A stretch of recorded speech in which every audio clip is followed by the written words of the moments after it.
Alors le groupe Barbier, c'est une entreprise familiale qui a été créée au milieu des années 1950 et qui est très ancrée dans son territoire puisqu'elle est implantée en Haute-Loire et l'ensemble de ses sites de production sont situés en Haute-Loire. Le groupe Barbier produit des films plastiques dans une matière qu'on appelle le polyéthylène, donc des films souples, environ 140 000 tonnes par an, et emploie un peu plus de 700 personnes annuellement et continuellement.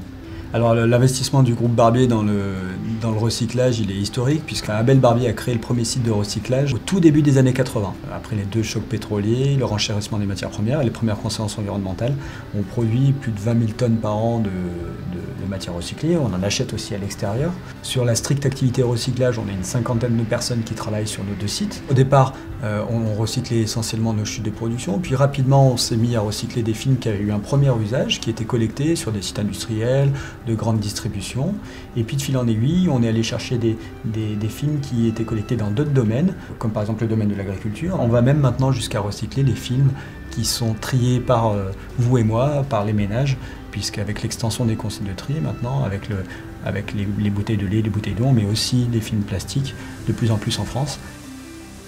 Les approvisionnements sont assez locaux puisque globalement une tonne de film pour arriver chez nous elle fait à peu près 150 km en moyenne. Et sur la partie ménagère c'est pareil, on va travailler avec les centres de tri qui sont plutôt situés localement dans la région Auvergne-Rhône-Alpes. Ici nous nous situons à l'atelier de Chavanon 2. Nous récupérons la matière recyclée sous forme de granules. Nous la transformons par un système d'extrusion gonflage en sacs plastiques à destination de la sacherie. Ces sacs sont 100% recyclés, 100% recyclables. La matière plastique polyéthylène peut se recycler indéfiniment, comme le verre. Cela dépend de la collecte et du recyclage. Si ces deux étapes sont bien faites, alors on peut recycler indéfiniment le polyéthylène. La part des matières recyclées dans les fabrications du groupe représente quasiment 20% de la production. Cette quantité augmente d'année en année, car c'est un axe de développement important de la part du groupe.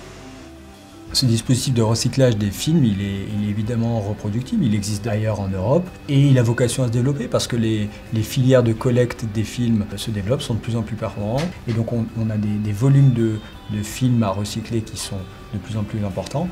Ici, l'économie circulaire, elle est très visible puisqu'on voit la fabrication de films neufs qui part sur le marché, qui revient ici sous forme de déchets, qui passe sur nos lignes de recyclage, qui ressort sous forme de granulés, qui retourne dans nos process d'extrusion de films et qui repart sous forme d'un nouveau produit sur le marché. Donc on voit très bien cette boucle de l'économie circulaire dans laquelle le déchet devient une ressource.